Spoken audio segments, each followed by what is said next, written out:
welcome to Untitled-2 podcast. I'm Connor. And I'm Ash. And this episode is going to be about Destiny. Yes. Which, Destiny 2 just came out. We record these a little bit in advance, so by the time this comes out, it will have been out for a week, but for us it's only been out for 2 days? Yeah, it came out on Wednesday. Yeah, and it's Friday, so... Yeah. So just before we get on to Destiny, I've just got a couple clarification points that I wanted to mention. So first off, in a previous episode, Ash mentioned that there would be a waveform on the video versions of the podcast on YouTube. No, it's not a bad thing because that was originally the plan, but when it came to it, it turned out that it was taking too long, and I have a job as well, so I can't spend that long doing it. So what I've done is created a video loop. So it's slightly animated, something to stare at. I don't know. Most people, when listening to a podcast, will be doing something else. I know I am. So if that bothered anyone, just for clarity's sake, that's why there's no waveform. Originally, we were uploading on SoundCloud. I doubt anybody even noticed, but we've moved to Podbean now because SoundCloud had a much smaller upload limit than I expected. Yeah, there is a pro version, but we wanted to test the water first, and obviously didn't give us enough room to actually test the waters. So. But I was like, okay, I'll look at paying for it, and then found Podbean, which is better. It gives us a website, gives us an RSS feed, it helps us out getting set up on iTunes, which we haven't done yet, but look out for that in future. So I thought, if I'm going to pay for us to upload our podcast, then I'd rather pay for something that gives us a bit more than just upload space. Our new website is ut2cast at ut2cast.podbean.com. We mentioned that in our 0.5 episode, but just in case you didn't listen to that because spoilers, that's our new website. So we're now on YouTube, Untitled-2 podcast. You can subscribe on there. We're on Twitter at ut2cast. You can follow us on there, and you can subscribe on the Podbean website, I think. So if you do any of those three, you'll never miss an episode. Basically, we keep on top of our Twitter, or I keep on top of our Twitter. I try. Yeah, I'm just more wordy than you are. Yeah. Something that came up in feedback was that there's some concern that we're only going to do video game based podcasts. That's not true. It just turns out that we wanted to talk about the Switch for a long time, like 3 months, and then Lost Legacy came out. Legacy came out. Talking about we wanted to talk about Naughty Dog, and now Destiny 2. And Destiny 2's just come out, so we want to talk about that. But if you've seen our 0.5 episode, which was about Game of Thrones, you'll know that it's not all going to be about video games. We have some stuff planned to come up pretty soon that isn't really based around pop culture at all. Like, I'm planning to do a graphic design episode, so look forward to that. We just touched on the 0.5 episodes. The formula for that is basically, if we want to talk about something which is spoiler heavy, we'll do it in a 0.5 episode, and then rather than doing it as a main episode and then you have to skip that episode because you don't want spoilers, so you don't miss out on an episode in the week, and you actually get an extra episode if you don't care about those spoilers. So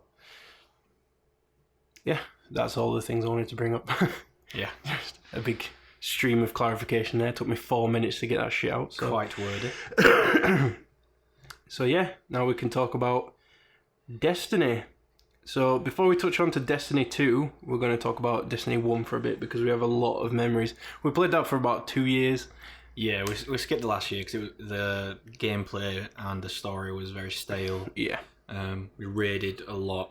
Yeah. I can't remember. It was every week, wasn't it? We did 3 raids a week. Yeah, because we had 3 characters. So, and then when the Dark Below came out, it was 6 raids a week. I was tracking how many raids I'd completed overall at one point, and I think I stopped counting when it got to like 100. So I don't know how many more after that. You did more raids than me, I think, because you started earlier than I did. Yeah, we both went to the Vault of Glass together. Yeah. And our first foray into it was just awful. We didn't complete it because we was with European guys who didn't speak English, and they didn't explain what was going on. They just told us to stand in a corner and do this and that. Yeah, in very poor broken English. So it was quite difficult, and I think we just Either we noped out or they did. It was...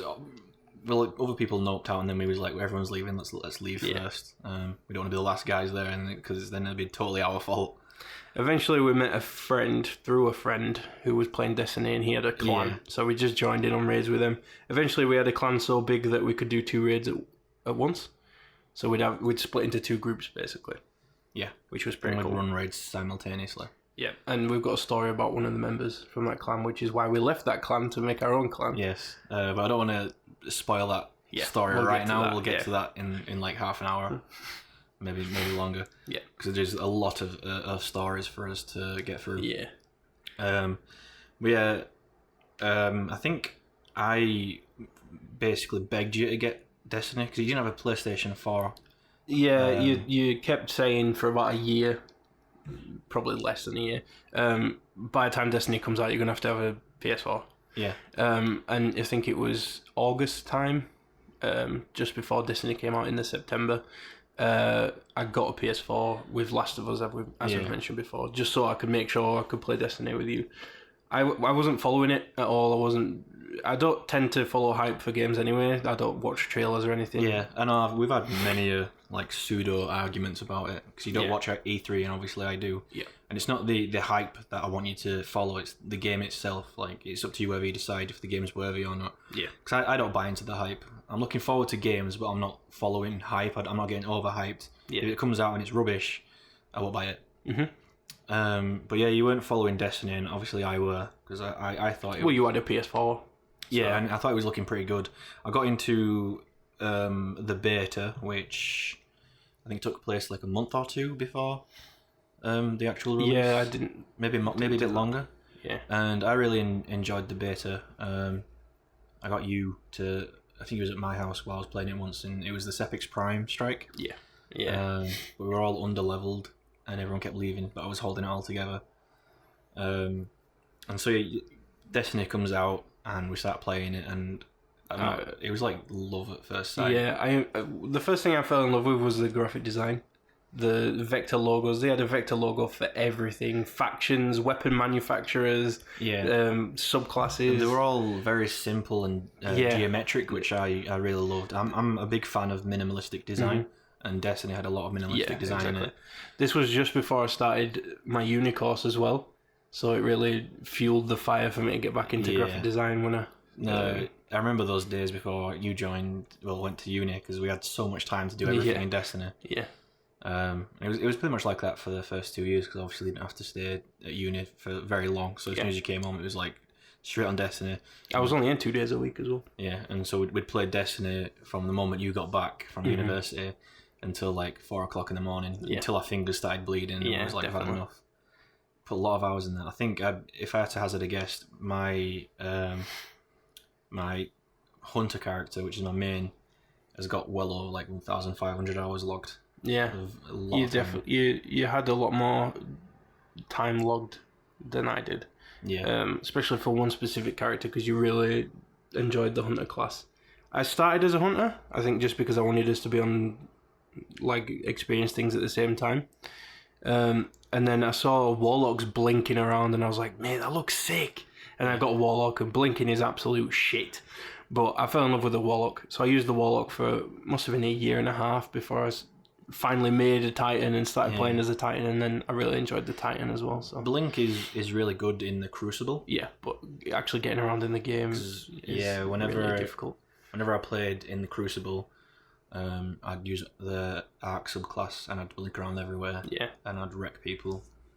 But the Hunter appealed to me because it was obviously all about sharpshooting. Yeah, and you're really good. Which we've discussed in a previous episode, that I'm quite good at sniping and killing people. Well, your accuracy is incredible as well. That's why you always use a hand cannon, because you make short work of any enemies with accuracy and a hand cannon. And scout rifles. Yeah. Obviously for you it's pulse rifle. I love pulse rifle. I wasn't because of the DMR in Halo? Is that why you like the pulse rifle, the battle rifle? No, I actually started using scout rifle first because of a weapon in Halo. I can't remember which one it was. I think it was the DMR in Halo 4. But I didn't actually like the pulse rifle. I think I was of the same mindset of you that it absolutely sucks. Yeah. And then I started using it in Crucible. Can't remember why. I just got. I think it was. Was it Bad Juju? Bad Juju. Yeah, maybe Red Death. But I was using it in Crucible, and I was like, oh my god, I'm actually good with a weapon. So I started using pulse rifle more. And then we got to the Lighthouse, and I got that one that I can't remember the name of. The Messenger. Yeah. Beautiful yellow colour with those canisters on the side of it, and I was so upset when I couldn't get a what do you call it, like a more recent version, because obviously DLC came out, light levels went up, you needed new weapons to replace old weapons, and I couldn't get a new messenger. So I started using pulse rifles a lot more, especially when we started doing the hard version of the Crota raid. Yeah, because you couldn't regenerate health. And the Red Chalice Death was of Light really was good gone. for that. Yeah, and Red Death was really helpful for that. So that's when I started using more like pulse rifles more. But I'm still not a fan of them to this day. Yeah. With Destiny 2, I don't know if they've changed them a bit, but they don't feel like they hit as powerful as anymore. Yeah, no, they don't feel as good as. I was playing it yesterday when I just kept, every weapon I kept getting was a pulse rifle and it would do my head in. But it was I keep getting hand cannons. It's the complete opposite. Yeah, I've had like two hand cannons, but I keep getting pulse rifles, but I have to keep using them because they're more powerful. Yeah. And like, you just don't. It feels like you have to put more bullets into them to get them down than you do an auto rifle or a scout rifle, especially the scout rifle because it's single shot. It does more damage per bullet. The scout rifle feels so much more powerful than I love the scout rifle in Destiny 2. Yeah, but I think I might start using scout rifles again. Yeah, I remember the early days of Destiny. It felt like, I don't know, I can't remember what we were thinking at the time, but like the fact that there weren't much content didn't really bother us. Every day we'd log on and do the daily bounties, the daily mission, the Nightfall strike, and I remember my first ever exotic that I got. I can't remember what activity we were doing, but it was also the first purple engram I saw drop from an enemy. Yeah. So I ran over, I picked up immediately. We finished what we were doing. I went straight to the tower, ran straight over to the cryptarch and decrypted it. And my first ever purple engram turned out to be my first ever exotic, and it was what was it? Icebreaker.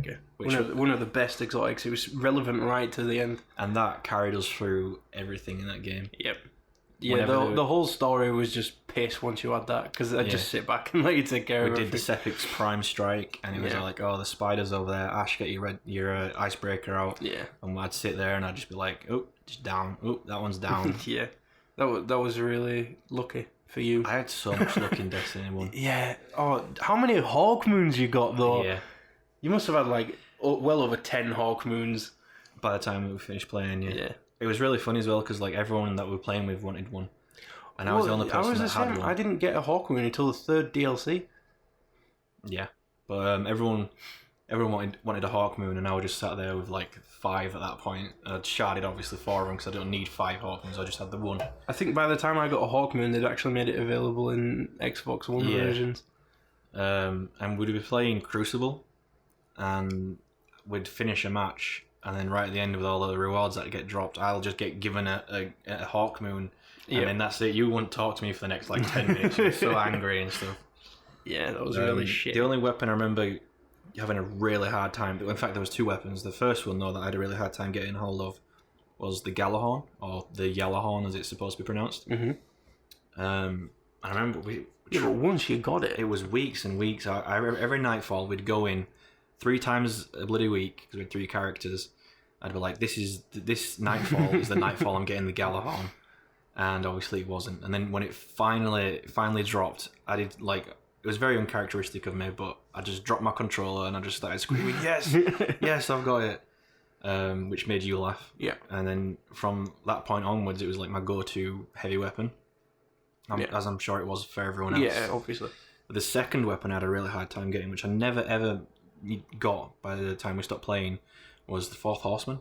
Yeah, true. Yeah, I never got that. I didn't want it. It was quite good in Crucible, but other than that, it was. I didn't want it because it was a powerful weapon, or or anything like that. I just wanted it because it was the last exotic I needed to finish my collection before the Rise of Wolves, whatever it's called, DLC came out. Yeah. Oh, sorry.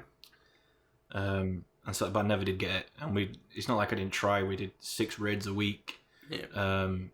And like 6 nightfalls a week. It was. Well, it's worth saying that our goal, because we'd done pretty much everything in the game, our personal end game was to get every exotic, max out every exotic, and also have a legendary of every weapon type in all 3 damage types, and have them maxed out as well. Yeah.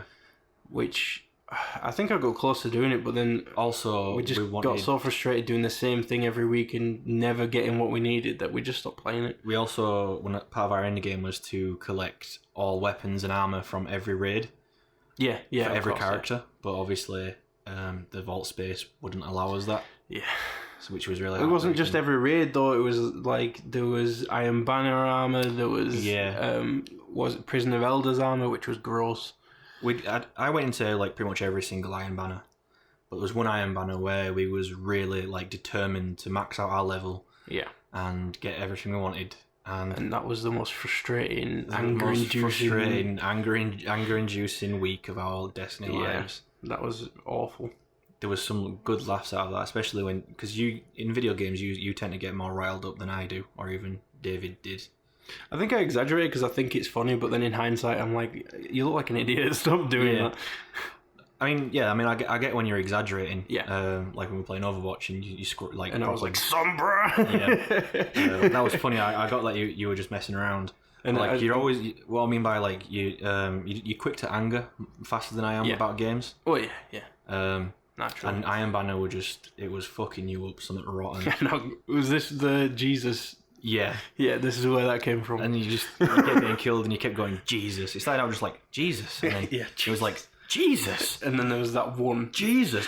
There was this one where I was like, Jesus. Like proper turned into some demonic possessed creature. Now, because it's still a thing I say when we're playing games.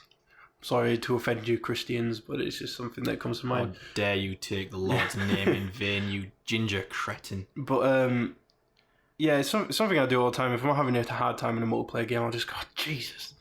But now I can't do it because every time I do it, it makes me think of that time in Destiny when I was just like, Jesus. And we had a friend with us, David, and I heard his mic mute.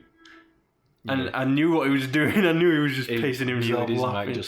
And then he came back on and he was like out of breath and stuff. And I was like, did you just mute your mic to laugh? And then he burst out laughing again.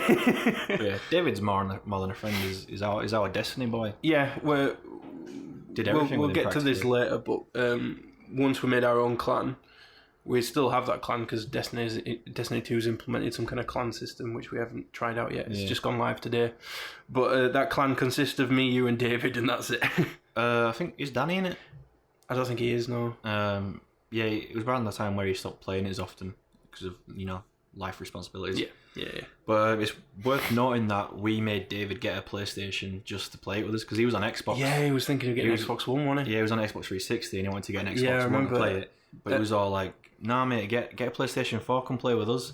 Yeah. And he had a friend who was on Xbox One who was trying to get him to come play with them. Yeah. I remember an advert for PlayStation 4 on credit from Littlewoods came up on Facebook and I shared it to him and he was like, bought it. Yeah. And I was like, yes. I'm glad he did because the game was much I don't mean bearable. to discredit your skills, but the three of us make a really good fire team because me and David are shit hot at the game. Well, that was the thing because it was really frustrating when we had to do things where we were a group of 3 and we had to rely on an extra person. Yeah, David just filled that spot perfectly. I'll probably complain about this more a bit later, but the biggest thing that I hate about Destiny is the raids. I just don't like how you're forced to sit around and either wait for a group of friends to get together who all have their own lives and their own jobs and stuff. It's alright if you're a fucking esports team or a YouTuber or whatever, but it just really... It was like, really frustrating, man. We want to do the raid today. What time? Is 6 o'clock good for everyone? And I was like, nah, I'm on my way back from work then. Yeah. And like, right, 7 o'clock. I was like, nah, I've got to eat after I get back from work. And so you're like, right, 8 o'clock, everyone's ready, yeah? And then some guy will be all like, nah, mate, I've got to do this at 8 o'clock. And he's like, for fuck's sake, can we just agree on a time? Yeah. Didn't help that everything reset on Tuesday, which is, just midweek, basically. If it all reset on the weekend, everyone wouldn't have any, like, well, obviously people still want to go out every now and then, but it would be more often that we'd all be together, ready to do stuff. And there were no in-game matchmaking, so it was frustrating. Yeah, we were using third-party apps and websites to try and get randos to join our group. Until we met Jamie through my brother-in-law, Danny, and Jamie had a clan, and so we joined that clan and started playing, with them quite often. And Danny was on PlayStation 3 then, and he felt left out that we basically, like, we met his friend through one of his Facebook posts, and we went and started playing with him, and he was just left behind, like, like, I introduced you guys, you just gonna leave me behind. What were we gonna do? Buy it for PS3? Yeah, and then so, like, I think that following week, my sister went and bought a PlayStation 4 for him and surprised him with it, and a copy of Destiny. And then he got online, and so all our friends were just all online together, and it was amazing. We did raids together and strikes. It was a good few months where just everyone was on point all the time. We always had someone for a raid. There was a downfall of the clan, though, that obviously we couldn't raid every time we wanted to. And when they did do a raid, they always relied on that one person to lead the raid, and then one person to fill the relic role. And it felt really annoying because we didn't really learn anything about the raid. We just got told to stand there, and then when this happens, you need to do this and that. Well, we got to a point where we were 3-man in Crota, and that was good because we'd cycle who was 3-man in Crota on hard mode as well. That was really fun. That was some because I was always the sword bearer on that in Crota, and then because the hunter was better at it or something, so we'd cycle through all our characters, and whoever was hunter at that point would have to be the relic. Well, the hunter, you could get up there faster because you got the speed boost, and once Crota goes down and you hit him a few times with the sword, you drop the sword, you melee him with the arc subclass, and you go invisible, pick the sword back up, wait for everyone to get him down again, and you go in for another hit, and then you run off. I think I did manage to do it a few times, not as a thingy as well, a hunter. Yeah. Because obviously no one wanted to pick up the sword, because I was like the designated sword bearer. I think there was one time where we only got him down once, and you managed to kill him. Yeah, I managed to kill him really fast. I didn't manage to replicate it ever again, but I killed him in one sword, which was ridiculous. I don't know how I did it. But no one wanted to be the sword bearer for a while, so I had to do it as a warlock and then as a titan, and it wasn't as fast.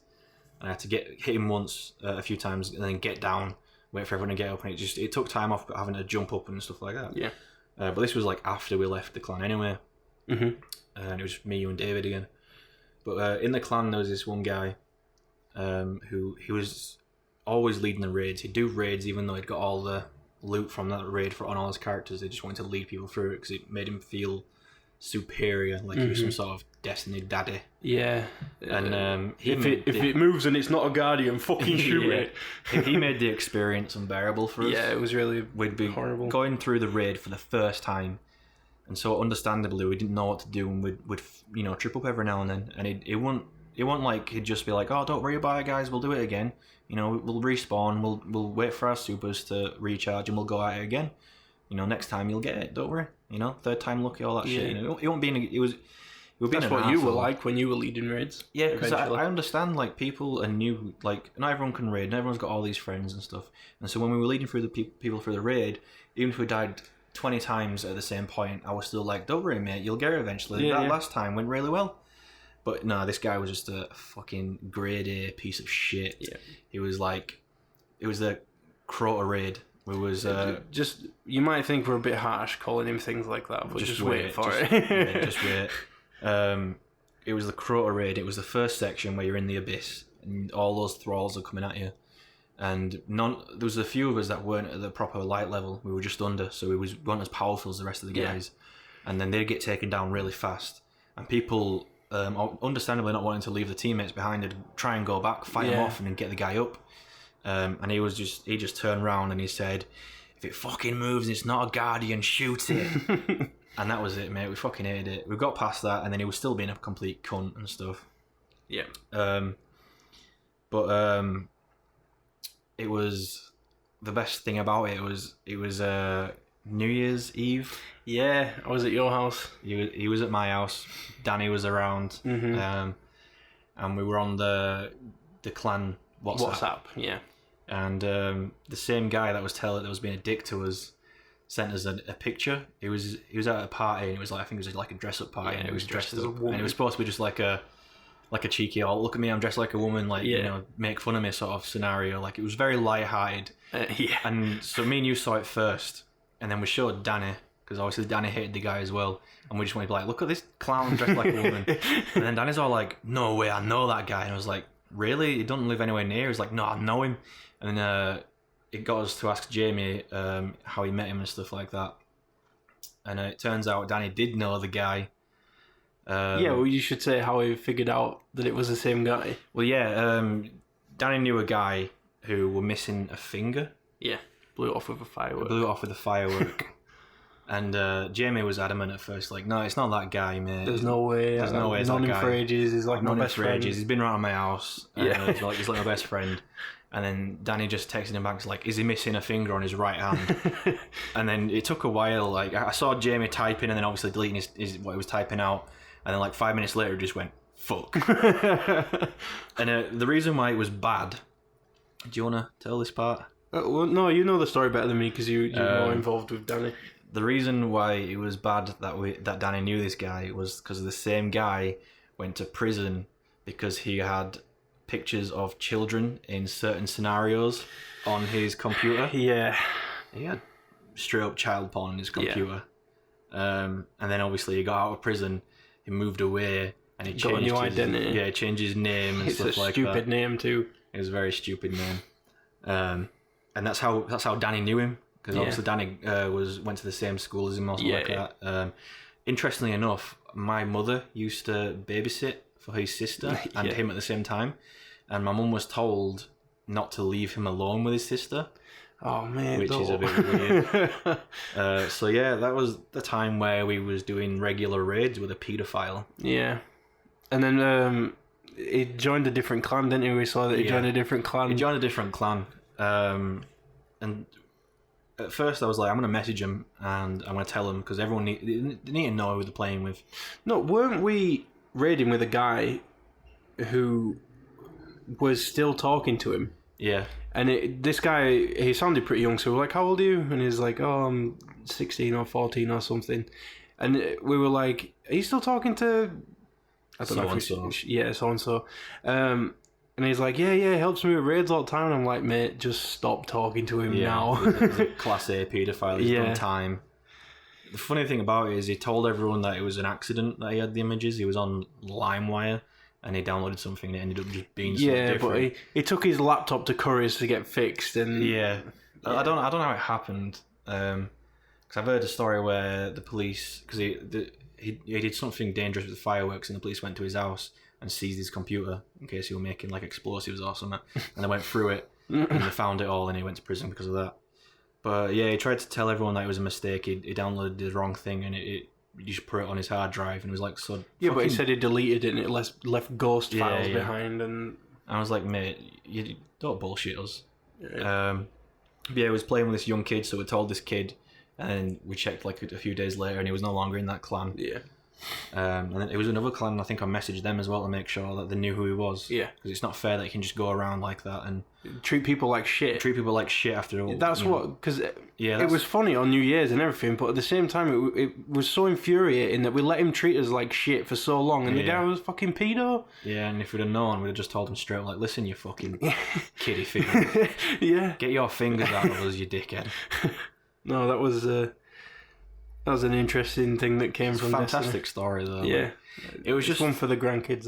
Well, maybe not. Maybe not the grandkids. Maybe when the grandkids are old enough to have grandkids themselves, we'll leave a message somewhere to be opened up in 50 years. But it was just really strange how like at that moment it was so obvious how old, like how small the world is. The fact that this guy can go to prison in Bradford or wherever he was around us, and then move south and meet a guy that ended up being our clan leader. Crazy. He wasn't the clan leader, but he was like the designated clan like raid leader. He created the clan. Yeah, which was called the Gentleman's Circle. Yeah, which is fucked up because we found this guy's social accounts some old ones from probably before he changed identity and moved away. And his what do you call it? His name, his alias, his online was the Gentleman. Yeah. And then I just had a moment where I was like, hang on, we're in a clan called the Gentleman's Circle. It's like, I am not part of your pedo ring, you fucking freak. It's just tricked us into joining his pedo ring. We're all fucking Savile fucking wannabes. Yeah, that was interesting. Yeah. The thing is though, right, my mum thought like... My mum thinks he was trying to say he was the Gentleman, but he spelt it like DJ and then like gentleman. The genre of music. Yeah, which has kind of ruined it for me because every time I listen to something that's a bit genty now, I'm like, fuck off, you fucking pedo bastard. Yeah, that was the time we were in a clan with a paedophile and we were all molested. Well, yeah, ear molested, allegedly. But yeah, and after he left though, like the clan got so much better. Like people were allowed. Whoever. Well, you say that, but there was a guy. He was called. Was it his name or his username? I don't know. Well, I won't say his name anyway. But he was foreign, from, like Finland. Or he was from Finland, and he was a proper elitist, and he was just becoming pedo 2.0. So we're done dealing with his shit. And every time we wanted to join in on a raid. Like, it'd be him who picked who get to go in the raid. Yeah, basically, like, it got better in the sense that whoever decided to ask... Well, it was really good for a while. Whoever decided to ask, people, let's do a raid, was the person who, like, ran the raid. Yeah. Unless you decided you didn't want or you wanted someone else to do it. Mm-hmm. But basically, anyone could... Whoever wanted to and had experience to it with a raid could lead it. Yeah. But it was always that one guy who had to deal with the relic, that Finland guy. Yeah. The Finnish guy. He was always a sword bearer, even though I demonstrated on more than one occasion when he couldn't show up to a raid that I was as good as he was, if not better. Yeah. I don't hear him finishing Crotter in one sword. Yeah. And I want to do it like more often then. Like I didn't mind being the go-to guy for it because I want overly cocky. I didn't tell people what to do. I didn't say no, I want that guy because his light level's a bit higher. I was like, yeah, we can do this. I'll be the sword bearer. Don't worry about it. Just make sure I don't die and we'll get it done. Yeah. But then there was a few guys who didn't want to admit that I was just as good. So they'd always, whenever we were like, oh, we'll do a raid, and then it was like, oh no, we can't because so and so's not on, and he's the sword bearer. I'm like, no, I can do it. Trust me. Yeah. And they didn't want to do it, so. Mm-hmm. But we eventually left that. It got to the point where there were more people joining the clan, and for whatever reason, people were just. There was this elite group who would always raid together. Yeah, and then there was like the second raid, guys. Second raid group, which was alright, but then even they like got their preferred group, and then it'd just be me, you, and David. Well, and then whatever newbies there were that had never done the raid before. Well, the only reason that I was in that group with you is because every time they wanted me to raid with the elite group, because I'd always see in the WhatsApp like, oh, we need Ash, or we need that the other guy. Yeah. One of the two. I'd always be all like, yeah, I'll come if Connor can come or whatever, because he needs to do the raid as well. And if David can come. And they'd be all like, oh, no, we haven't got that many spots, so that's why I ended up being in the group with you, which was fine by me. If I can't raid with my boys, then I don't fucking care. Yeah. But then we went like kind of dark for a while. We didn't, message anyone on the WhatsApp for like a month and stuff. Yeah. Partly it was because we'd figured out how to do the raids. Yeah. We were confident enough that we could lead the raids ourselves. Well, no, the thing was that Croto we could do just me, you, and David by that point. Yeah. And I'm not. I think for a while we didn't do Vault of Glass at all because Croto was still fresh, so we would just try to collect Vault of Glass from I feel like we started 3-manning it after we left. Alright, well. But we were doing raids while we were still in the clan, but we weren't using clan members. We were like, I think we were getting people off online and stuff. And we finally decided, like, we're not raiding with them, we're not gaming with them, let's just leave and make our own clan. Which I affectionately named Super Awesome Alpha Squad. Yeah, which is a thing from... was it from DayZ? Yeah, I don't know where I originally named it. Yeah. But I named it because we were playing something and we were just shit hot at it, so I was like, we're super, we're awesome, we're fucking alphas. No, we were doing that thing in DayZ with our friends Max and Kibble. Yeah, Daisy got really split off into groups of 2, and then whoever was with you would be Super Awesome Alpha Squad. Yeah, well, we played Daisy for quite a while, didn't we? But it got stale really fast. Well, it got stale faster for me. I just really wanted to join it, but everybody else was, and I wanted to game with my boys. So yeah, I don't know. I kind of enjoyed it. It did get stale in some parts and stuff. Like as soon as because once you got the formula down, like you spawn on the coast, you run straight into the center of the map. You find some decent loot on the way. You go to one of the airstrips. And you die from a glitch and start all over again. Yeah, the glitchy zombies were the worst. That's what killed it. Do you remember that phase where they just turned into monkeys and and you couldn't kill them all. They were too fast. Yeah, jumped over walls faster than them. They'd hit you before the animation even touched you. It was really bad. But it got so stale. So we came up with a meta game where we'd split off into 2 groups. We'd have like an hour, maybe 2 hours to go and stock up, to prepare, find all the gear we can. And then we'd meet in like a small town on the map somewhere. And we'd try and kill each other. Yeah. And obviously whoever was on my team was Super Awesome Alpha Squad. Because it was guaranteed that whoever was on, I was a captain of one team. And Kibble was captain of the other team because we were the most skilled. And then it was between you and Max who we were paired with. Yeah. And whoever was on my team got to basically win. Yeah. One of my best shots in gaming history was in Daisy. Yeah. I just took a pot shot down a field and got Kibble in the head. Or was it Armour 3? Because we did it on Daisy and then we did it on Armour 3 as well.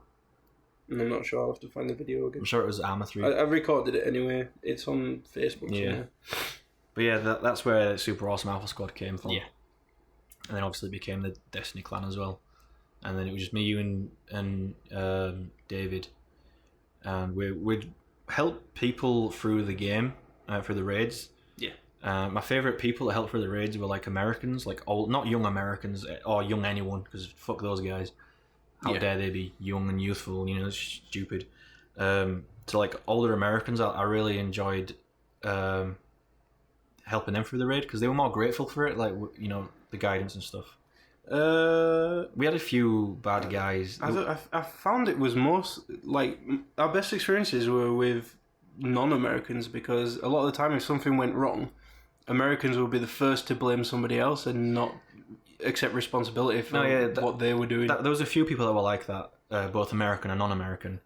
But my favourite people that helped through were the grateful Americans, the ones that just because Americans are really polite. Well, not polite, but the ones that we played with were very polite, and they were very grateful for like helping them. Well, they're more friendly. Yeah, like if friendly. You go to America, people say hi to you in the street, good morning or whatever. That doesn't happen here. Probably not anymore. So if you help an American out online, they'll genuinely thank you for it. There were a few. I remember the worst one that I raided with. It was the Vault of Glass raid, and where you have to fight when you're fighting Atheon. Oh, I know the story you're going to tell. You have to go and clear the like the side confluxes. You get teleported back in time. You have to grab a relic, and then put the shield up in the middle so everyone can snipe it. Yeah, you have to cleanse everyone while she was in the dark area. Fight your way through back to present time. And as soon as you were out, you had to do that as fast as you could as well, so you had more time. And as soon as you were out, you all had to dive in the middle because there was like a platform. Yeah. You'd cleanse everyone, and then you'd have a Titan throw up a shield so everyone's got bonus damage, and you'd all basically just jump up and fire rockets at Atheon. And this one guy that we helped him through said he'd be the relic holder, which was fair enough. And so we all got teleported, we came out, and then the guy jumps in the middle, and we all die. And no one could figure out why we could die, and I knew exactly why. I saw it with my own eyes. And I didn't want to say anything because I didn't want to divide the team and start blaming everyone. Like a good leader shouldn't do stuff like that. So I was like, "Don't worry, guys. It was just a mistake. We'll get it next time. This time was really good. We got close. Eventually, we did the raid, and they all left. As soon as I left, I turned to you. Well, didn't turn because I was in my house. But like, as soon as I left, I was like, "Right, it's clear." So I was like, "Guys, it was you and David.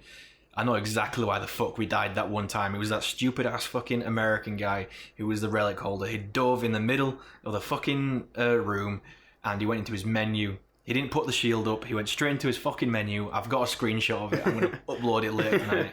And sure enough, I uploaded a fucking image where I'm jumping towards him in his menu. You can see the little dots, and next all to his that. name, yeah. And then, but what pissed me off is like after we all died, it was like, what the fuck just happened? Someone pushed me off, and I was like, you fucking prick. At least, like, take credit for what the fuck you just did. Yeah. Obviously, I didn't say that. I didn't want to divide people, like I said. It was entirely his fault that one time.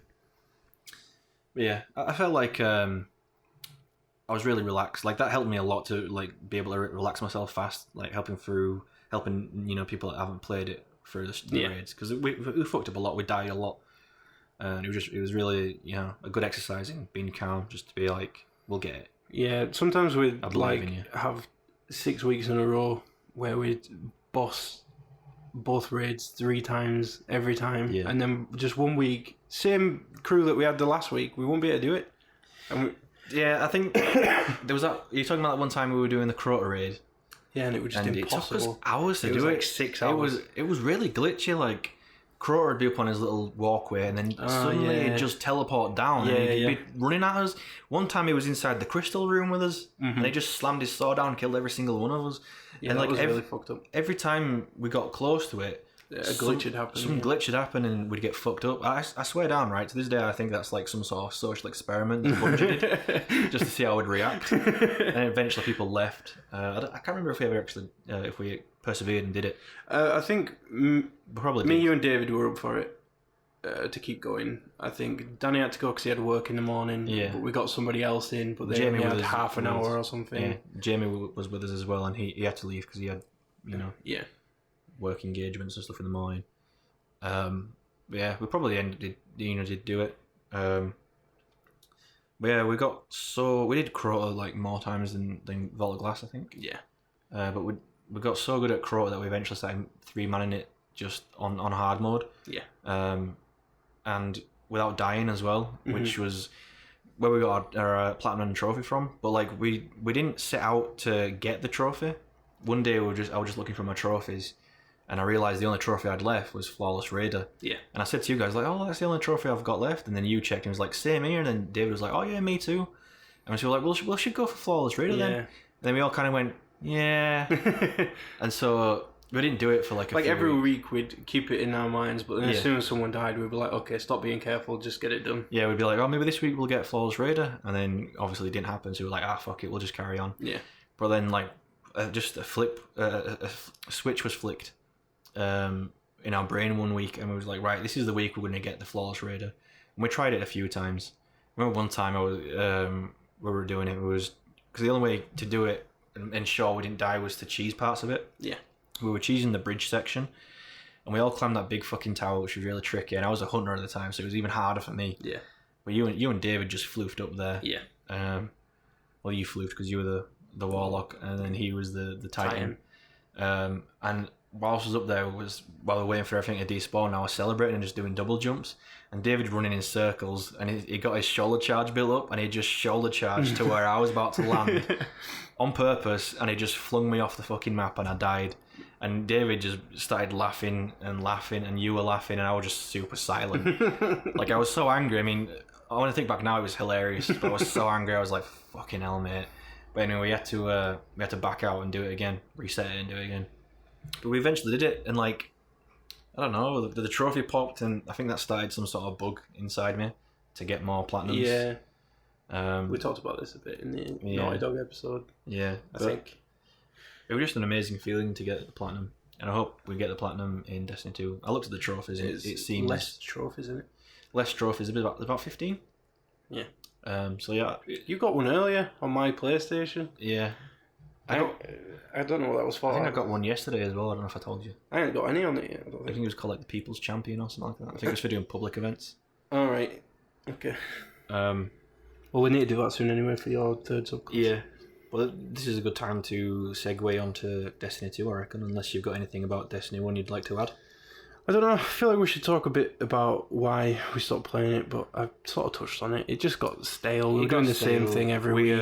We had other games we wanted to play, and we never did. We got the season pass, so we had the first 2 DLC packs like prepaid, ready to download when they came out. But was it Rise of Iron? Rise of Iron was the third one. Was it not the one that came out? I don't know. There was Dark Below. Yeah. And there was the House of Wolves. Yep. Did we bought the Oryx one? Did we buy that? I don't know. I don't remember paying for it. I don't know. The Taken King, you mean? The Taken King. Yeah. No, yeah, we did. I remember that because. Oh yeah, because it was a fucking collector's edition. It was a collector's. Yeah. We couldn't just buy the collector's edition stuff. We had to buy the game again, but you couldn't buy the game without buying the previous DLCs that we'd already bought. Yeah. So we basically bought the game and all the DLCs again a second time just so we could get all the collector's stuff from Taken King. It was we spent way too much money on that game. Oh, we spent a lot of money. It's a good job Eververse went out before we stopped playing it. Oh, tell me about it. But yeah, so that was around the time we stopped playing. And because I had a full-time job. I was working 30 odd hours a week. Yeah. And they weren't it wasn't like straight 9 to 5. Like I could be in at 9 one morning. I'd leave like 5 or 6 o'clock in the evening. Yeah. And then the next day I could be working at 6 in the evening. I'd be working until 2 a.m. or something. Mm-hmm. And so it was very sporadic, and I didn't have all the time in the world to play with you guys. So I didn't get to do everything in the Taken King. Did quite a lot. Got most of the weapons and exotics, but I didn't get to do everything. I think we only did that raid 3 times. Yeah. That raid, I felt it was very they made it way too convoluted. Mm-hmm. With the jumping puzzles and the things you have to do. You have to do dance around everywhere just to get something to start. I felt like they tried to make it complex, the Vault of Glass, because Crota was easy. It was a very easy raid. Vault of Glass was a bit more complicated, but it was still it was doable. Mm-hmm. And I feel like they wanted to make it complex, like the Vault of Glass, and they went too far. Yeah, and it ended up just being boring and convoluted. It wasn't hard. As soon as you realised everything you had to do, it stuck. And the next time you did it, it was easy to do. It was more I can't believe we've got to do this and that and this, because it took too long. It was stupid. Yeah. We never did the raid in Rise of Iron. Well, no, so we stopped playing it. Yeah, we stopped playing around the time Eververse came out. I think that was just another nail in the coffin. Us being oh fuck this game. I was adamant that I wasn't going to play Destiny 2, and I didn't give a shit about Destiny anymore. It wasn't going to take any more of my time. I spent 2 years playing it nearly every day. It wasn't going to happen again. And then I saw one trailer for Destiny 2, and I just got this little, I don't know, a shock of hype, and I was like, ooh, what's this familiar feeling? Yeah. So I was like, oh, I'm going to buy the DLC. Well, I remember it because me and Danny were both sending you messages yo, Destiny 2's been announced, and you were all like, whatever, I don't fucking care. Yeah. And then it was like that for a while, and then you saw a trailer, and you was all like, you know what, mate, that Destiny 2's looking good, isn't it? Yeah. I'm like, I knew you'd come around. That's my boy. So yeah, I said to you, I think I'm going to get Rise of Iron. I'm just going to try it out. Because by this time I decided, I'm probably going to get Destiny 2. Yeah. But I can't play Destiny 2 without seeing what the final chapter... Yeah. This was only a few months ago. Yeah, it was not a long time ago at all. We got bored of it pretty quick. I think we played it for 2 or 3 weeks, and then just stopped. All the things that bothered us about Destiny, we did came back story, and we maxed out a character again. Apart from obviously we weren't going to do the raid because the raid was raids were one of the things that I hated about. I'd have liked to do it, but all our friends obviously weren't playing it at that point anymore. I bet some of them were. That I think I saw Jamie on it every now and then, but yeah. So yeah, and that. I pre-ordered Destiny 2 and we sat and waited for it to come out. Yeah. One of the things that I hated about where Destiny 1 ended up was just the amount of shit that you had to have. It wasn't you have this one currency and it does everything. It used to be Glimmer, you buy what you need with Glimmer, you upgrade your weapons with Glimmer and all this other shit. That was how it started, and then you needed... Well, you had the raid gear needed those shards. You had Motes of Light and Strange Coins as well. And then there was Ascendant Shards and Ascendant Energy. Yeah. But that was just for upgrading weapons. That was for raid gear, wasn't it? For raid gear, just for raid gear purely. But that was kind of simple because everything had its own currency kind of thing. Yeah. And then at the end, they introduced these, what were the legendary marks or whatever, and you had to farm those all the time. More than that. Every DLC came out, started a new currency. Yeah. So... And the exotics... You could make your old exotics relevant again, but not the first generation of exotics. Kind of ticked me off because we'd spent ages maxing out all the exotics we had, and then the new DLC came out, and it's like, oh, you've got to do it all again. And I was like, fuck off. Yeah. But yeah, Destiny 1, like the first year, I thought it was amazing. Yeah, it was probably the best gaming experience. It was simple, it was fun, but like, it could have benefited from a bit more content. Yeah. But when they did add more content, they shook everything up, and every DLC shook it up even more. Yeah, and it just started to get frustrating. And then when we stopped playing it, I remember like all of us, we were all trying to find that next game to fill the gap so we could all play together and stuff. Yeah, we played Guild Wars 2 for a while. I fucking love Guild Wars 2. Yeah, I want to get back into it, but me too. I don't have the time to do that. But yeah, like we all wanted that next game. Jamie went on to Borderlands and stuff like that, and we were all trying to find something. Yeah, and we never did. But now I'm hoping that now that Destiny 2 comes out, we can get some of the old boys back on. Yeah, maybe. Well, I guess we'll segue on to Destiny 2 now. It's a good time. We've said everything about Destiny 1, haven't we? Yeah. So yeah, it came out on Wednesday. Yep. I was at work. Yeah. Rushed home to play it. Well, as fast as you can rush on an hour-long fucking bus ride. And I don't know, like, right from the start, like, it took a while because, like, we'd done the beta. Yeah, so we'd already done some of it. So we'd already played, like, the first 30 minutes. But as soon as we got past the first 30 minutes and we found our way to the farm, it was just, I don't know, I started to really enjoy it. Like, it's all, the graphics are really clean, like, everything handles better. Mm-hmm. It seems like they've simplified it a bit more. Like, the only currency I saw was Glimmer. Legendary shards. And... There's something else next to that. I don't know what it is. I don't know if we've got any yet. I don't think we have. There's those tokens as well, which you can cash in. Also, in Destiny 1, there was a lot of farming, you know, doing cycles of the same areas, collecting the early days of spin metal and shit. Yeah. There's still stuff like that in Destiny 2, but you use it to trade in for... it's not like you don't have to do farming circles, farming routes anymore. Like I remember the early days of Destiny 1, we'd spend like 6 hours just doing that. Just going around 3... And then we'd be like, oh, that's us good for the next like 2 weeks. Yeah. You don't have to do that again. It was per world as well, because there's different stuff on each world. But yeah, there's stuff like that in Destiny 2, and you just trade it in to it's like a person that gives you adventures. Yeah, an NPC. Yeah, basically. You trade it into them, and you get experience towards their specific... Yeah, it's basically reputation. Yeah, reputation. To the reputation. Towards that character, and then they give you a legendary engram, which is awesome. Yeah, I like how it like that. We've put together some notes, so I'm just going to pull up my phone, just so that we don't miss anything. So starting up Destiny 2, there's a really cool thing that happens before you get to the character select screen, where it just recaps Destiny 1 for you, and it's got little timestamps of when you first did like each raid and each like the end of each story arc and Prison of Elders. It that also kind of tells thing. you like tells which you who Guardian you were with. Yeah, I think everything except one thing, I was with you. Yeah, it was a really pleasant like art style as well. It was like sketched. Yeah, really like hand drawn biro type thing. Yeah, it was really nice.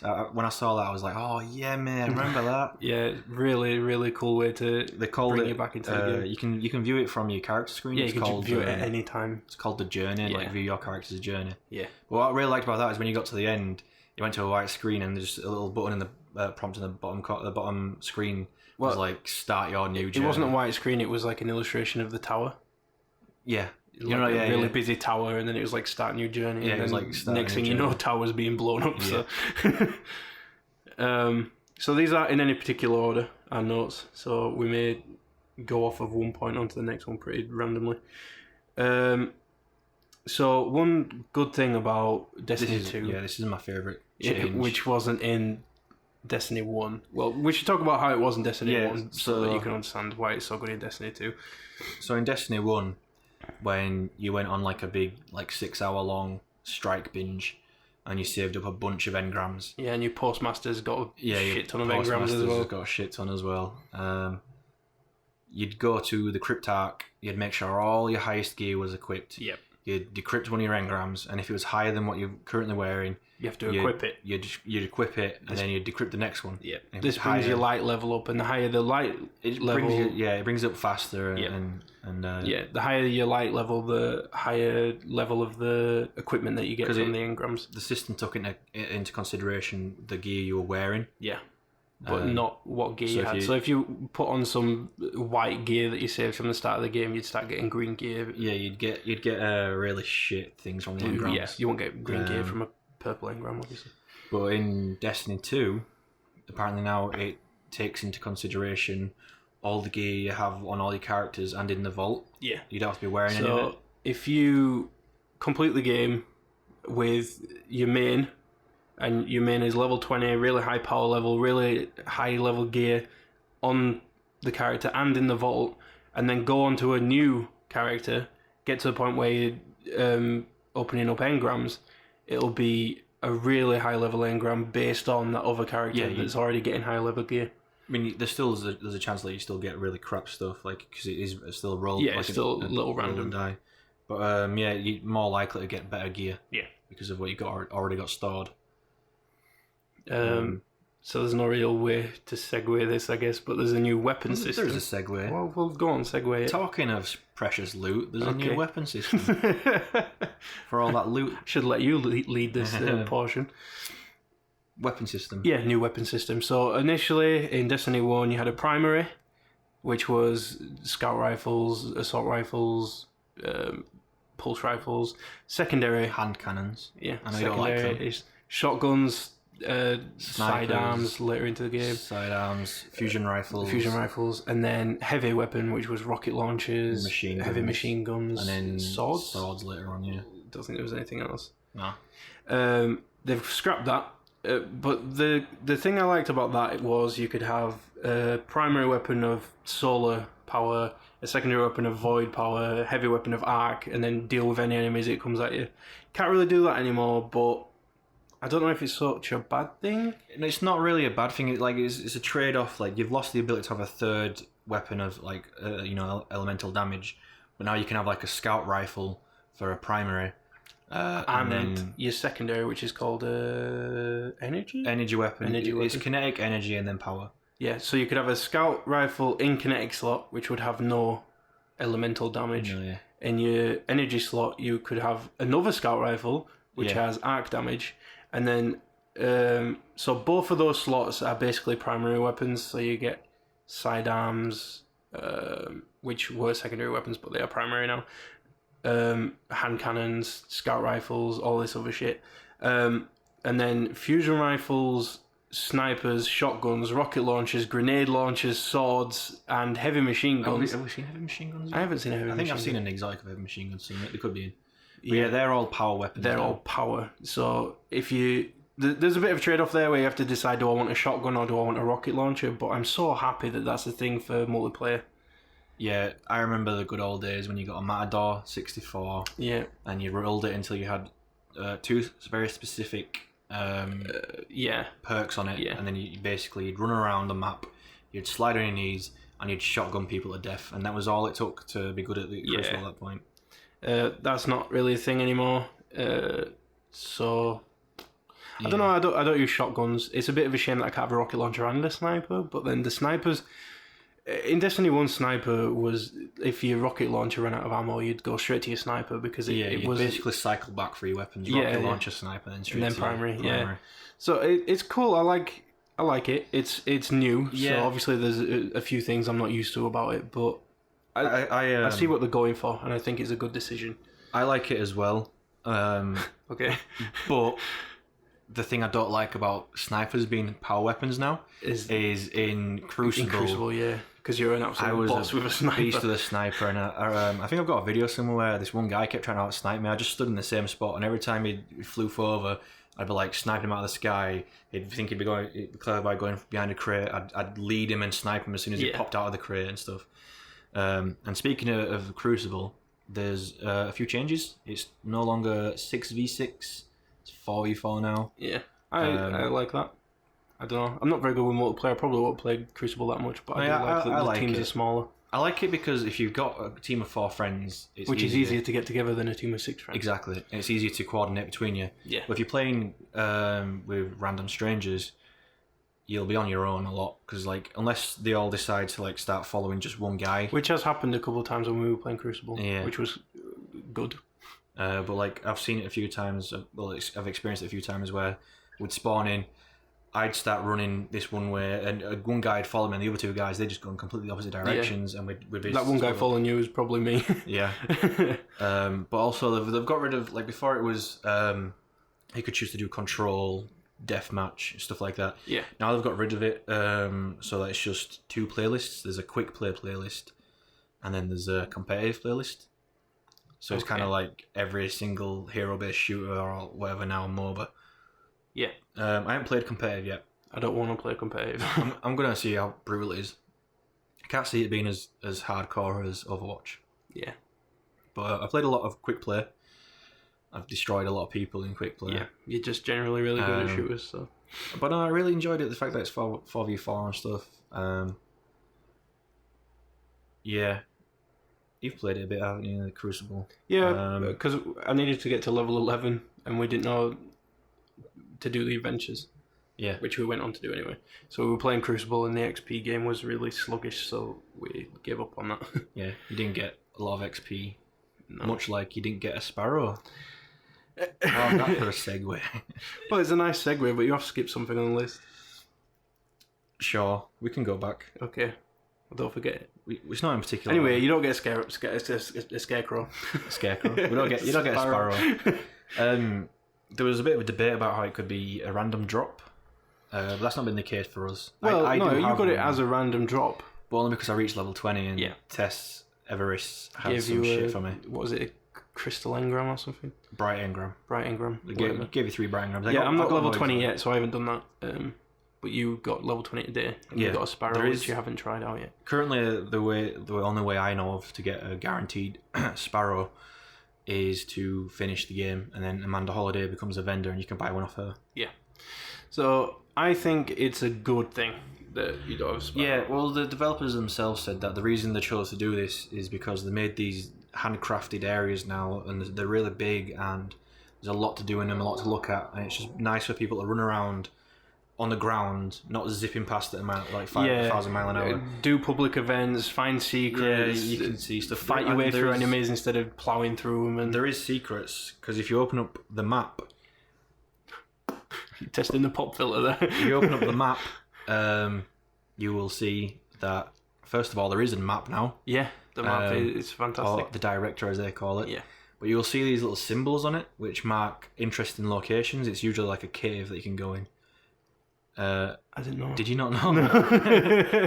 You didn't even know the caves existed, and I told you that. No, because when I started playing it, you'd already played it for a while, and I immediately jumped in your fire team and you took charge. Right. So the first time I played it on my own was today when you were here. Right. Yeah, so if you open up the director, you will see on the map there's these little logos, these icons, and that's basically telling you something interesting there.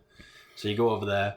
It's usually a cave. You go through the cave, you'll fight like a mini boss, as well as like 100 other enemies. Yeah. And once he's down, your ghost will say, "Oh, I've got a cache key from him," and that just means you can go to the back of the room and open a big chest. A big chest. Get an emblem. You'll get some nice loot. But also the best thing about the map is public events now are trackable. Yeah. Also activatable. You don't have.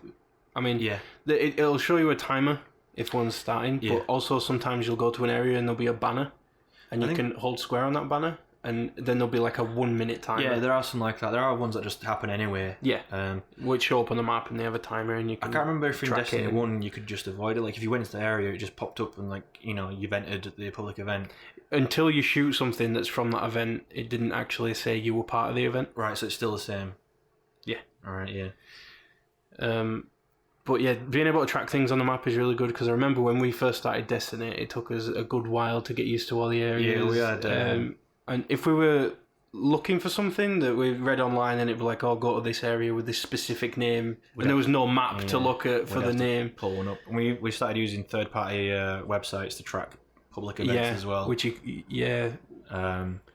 that they stopped working every time new DLC came out. And... Yeah, I liked public events. You know, you got some.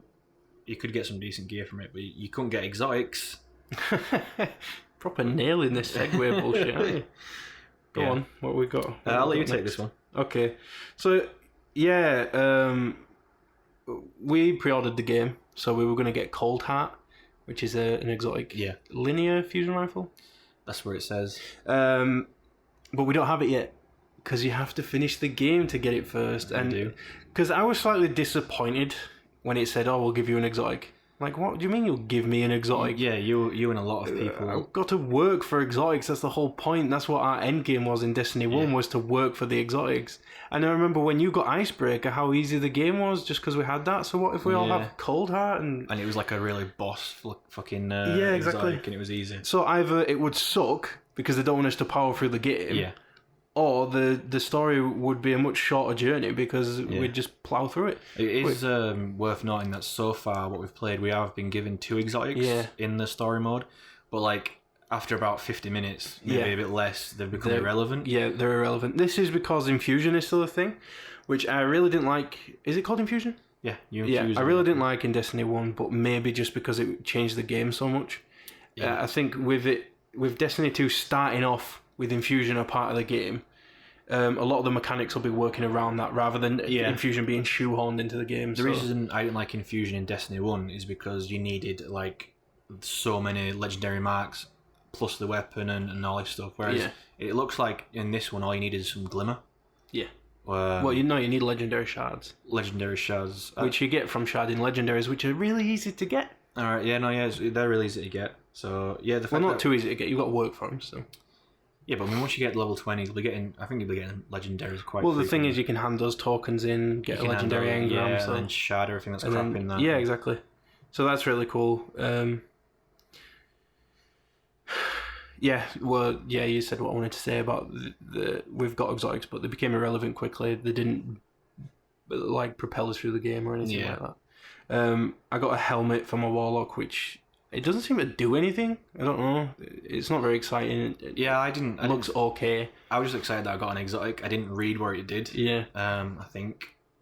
But then we got some weapons as well. You get a choice of 3, don't you? Yeah, I got the Sunshot because I used it in the beta and I really enjoyed it. Oh, did you? Yeah. It's one of the weapons you get given. Oh, right. I used the Titan, so I had that like minigun that you charge up. Right. Yeah. So yeah, I really liked it in the beta. I didn't realise in the beta though that when you shoot people with it and you kill them, they explode. Fucking explode. It's like when you get a headshot with Icebreaker, but you don't need to get a headshot. Does Headbreaker make them explode? Icebreaker? Yeah. You just called it Headbreaker.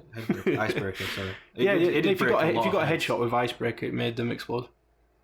I thought that was like Necrochasm or something like that. And there was like a few. There was a Fatebringer. Yeah, Fatebringer was so exciting because it did the thing that Icebreaker did, but it was a pistol. We can Google it later. I might be wrong. I'm not saying I'm. You're probably right. There's a vague. I remember a sniper rifle doing it. I didn't know if it was Icebreaker or not. Because I thought the interesting thing about Icebreaker was it recharged bullets. I didn't know it did that as well as. Yeah. I mean, I probably did, but I'm just forgetting about it. So yours, the enemies explode when you shoot them with the pistol. Yeah. I got a pulse rifle because pulse rifles were my thing. It's a void one. When you kill someone with it, they turn into like a mini Nova bomb. So they don't explode on the spot. Like there's a bit of momentum from the direction that you're shooting them. This little Nova bomb fires forward and hits whatever's there, which is really cool. Speaking of Nova bombs. Subclasses. Yes, there's 3 subclasses for each class. You get first off, you start off with like the first subclass.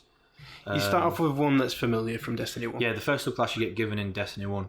Yeah, so I start off with the Void Walker. Yeah, the Void Walker. And you've got the Gunslinger? It was the Gunslinger. But then when the light gets taken off you lose those. You lose those and you've got to go get them back. But you get a new subclass. You get a new subclass. The new Hunter Arc one, it's kind of like the Blade Dancer, except now it's called Arc Strider. And you've got a staff.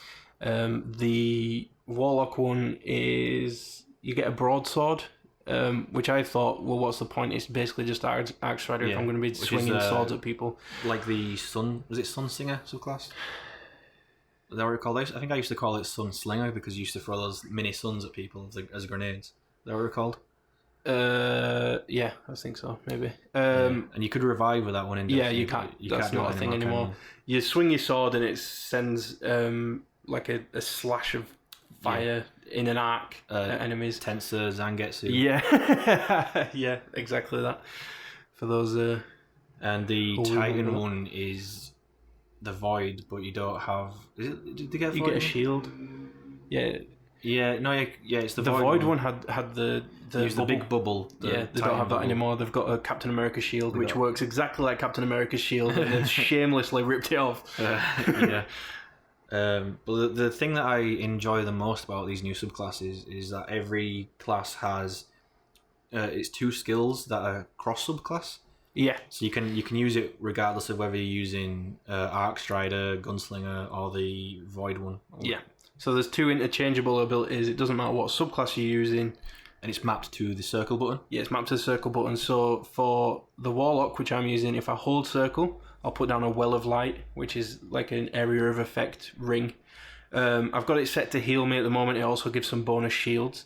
It's a bit like what the Titan Bubble used to do. Yeah. But you can also switch it so that it, instead of healing you, it boosts your attack. I was thinking also was a part of the Titan. I was thinking if that was how it was back in Destiny 1, it wouldn't be the Titan bubble we would be using in the Vault of Glass raid. It'd be the Warlock heal and the Warlock weapon damage. Yeah. For the Hunter, it is basically the same as where it was for the Void subclass. You double tap circle and you do a dash, dodge, like a dodge roll. The exciting thing about it is you can set it so that if you do a dash, it'll instantly reload your weapon, which is really good for like stringing together damage. Yeah, I bet that's really good for Crucible. Yeah, or you can have it so that it charges your melee energy. Yeah, if you're near an enemy and you do a dash, like dash towards them, it'll deal bonus melee damage to that enemy. Okay, so if you're more about attack than defense. I've used that a few times in the Crucible, and it just pulverizes them. If you attack instead of protect. Yeah. There's not much that I don't like about Destiny 2. Except, oh my god, the Taken are back. Yep. The Taken, for me, and I know for you, are the worst enemies. They just all have annoying abilities. The Scions, is it Scions? They split off into... Yeah, for me, it's just not good game design. They've given too many, abilities and not enough weaknesses. Yeah, it looks like what they did is they said, okay, what are Scions weak to? You kill them too easily. Okay, so now we'll make them multiply. Vandal weak against getting sniped, so they when they're sniping from distance, so they can put bubble ups. So now we'll give them a shield and a big ability so they can fucking blind you. Like the captains have that ridiculous thing that they throw at you. They're just giving too many powerful shit. Cabal that throw those things, those orbs that follow you, and you've got to shoot them. They're just really annoying enemies. And we killed the Taken King. In fact, right before we've killed Taken King, so they shouldn't be around. Yeah. Well, they've got a reason for them being there, so respect for that. Someone says as well that like someone's taken up. Was it Asher? Said someone's taken up Oryx's. We'll get to Asher. We'll get to it. But yeah, they shouldn't be there. Fucking hate them. But the most annoying enemy type they've got is the goblins that put shields and everything. Yeah. Because they always hide. Well, the servitors can do that now. I don't know if they did it before, but they do it a lot. I'm pretty sure they did. I don't know. Yeah, they're meddling with our experience. Yeah, so nice segue. Asher, one of the NPCs that we met on I.O., which was yesterday that we finally got there. He's got a very peculiar voice actor. It's like watching... It's like G.I. Joe or He-Man. Imagine voice acting in the 90s, like in Crash Bandicoot. Yeah, that's what I said originally. I was like, he sounds like a Crash Bandicoot villain. Like Cortex. Yeah, and then today I heard him again and I was like, oh my god, he sounds like Skeletor. Yeah. Like, hey man! Even the way he speaks is very, like, 90s cartoonish. Well, because he said, and as for you, meddling guardians...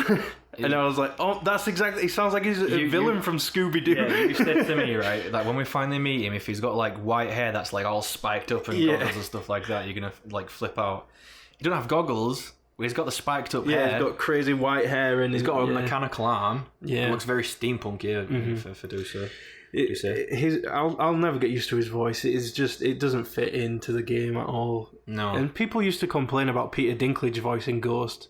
Like, nothing against Nolan North. He did a way better job than Peter Dinklage. Like, Dinklage obviously didn't have much experience in voicing, and I think voice acting. But this guy who voices Asher is ridiculous. I think as well, like, maybe Bungie didn't direct. I stopped myself because my voice went all crackly. Right. This is another thing I've mispronounced. Direct and attack. Like the whole PlayStation 2 incident. 2. Yeah.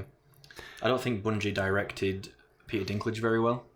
Yeah. But there was something weird going on around that because in interviews he was really weird about it. He didn't want to talk about Destiny and... Yeah, I don't think they directed him very well. But obviously you don't have to direct Nolan North because he's been out of the game for a very long time. You just give him a mic and he'll... Exactly. Just tell him like what feeling you want, and then that's all the direction he needs. He'll go for it. They have filtered his voice a little bit though to make him sound like more like an android. Yeah, I think it's a very colourful voice. Speaking of colourful things, shaders. You're really good at this. I'll give you the notes next time. Shaders don't blanket your armor anymore. Yeah.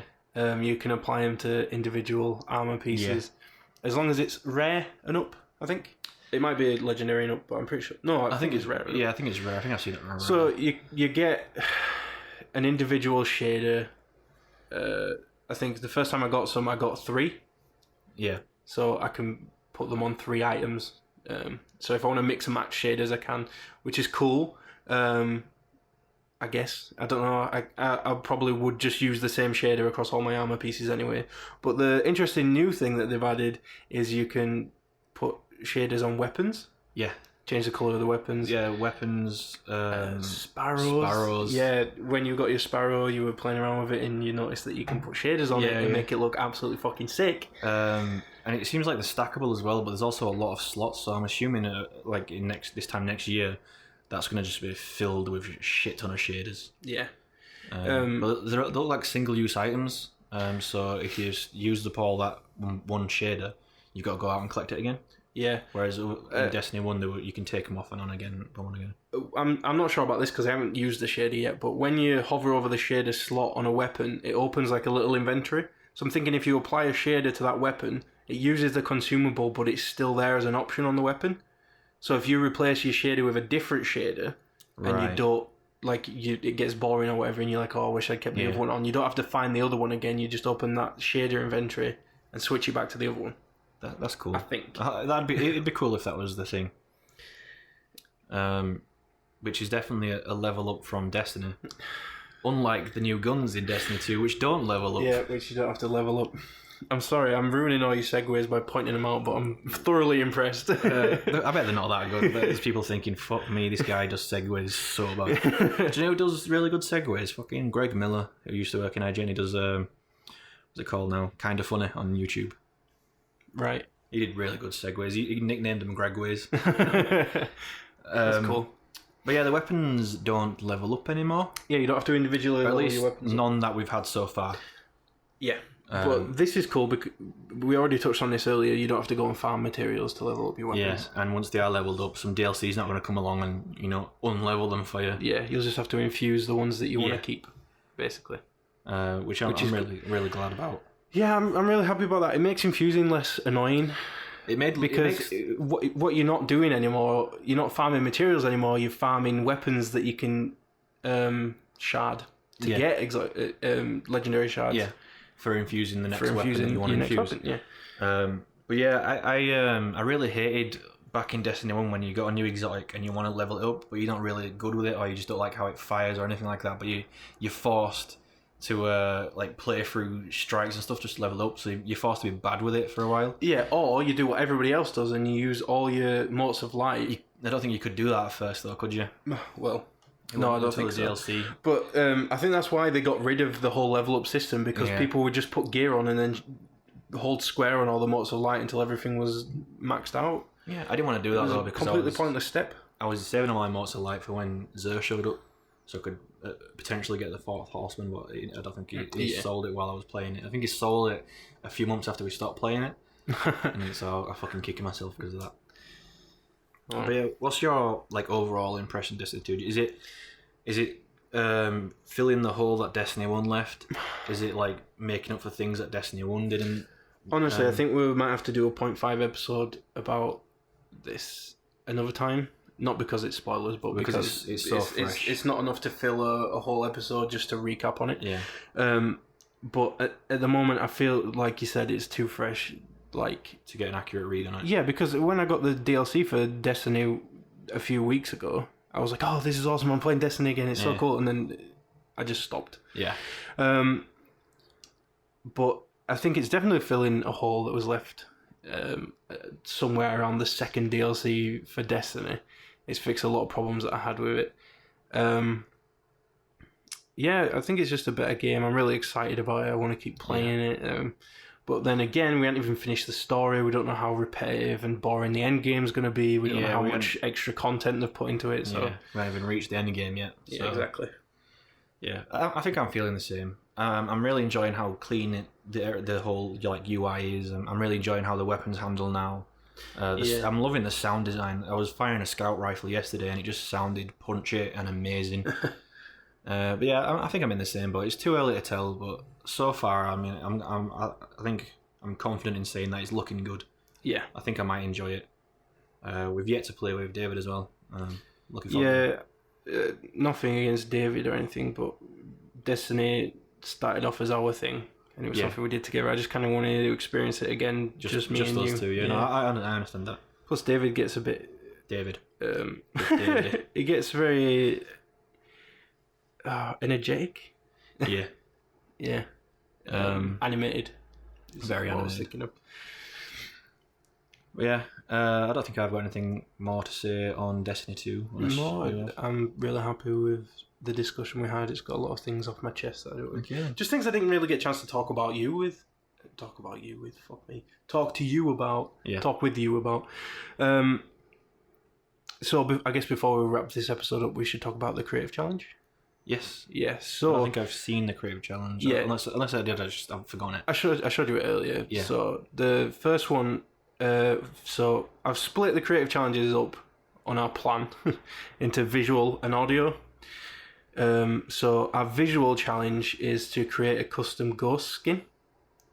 So just design a ghost. I was thinking the other day, I saw a supposed leak of the iPhone 8, and the whole thing was a screen, and I was like, oh, that's cool. I'm not going to get one because fuck that, but it's pretty cool. And then I was thinking, what if you made a ghost that was like that, and each panel on it was like a little screen, a little fucking screen with like beautiful visuals, like a Samsung advert. Do you remember when some guy got a picture of the Galahorn and mashed it together with a ghost? They made a Galahorn ghost. And he did the same for a sparrow. And eventually, Bungie did put a Galahorn sparrow in.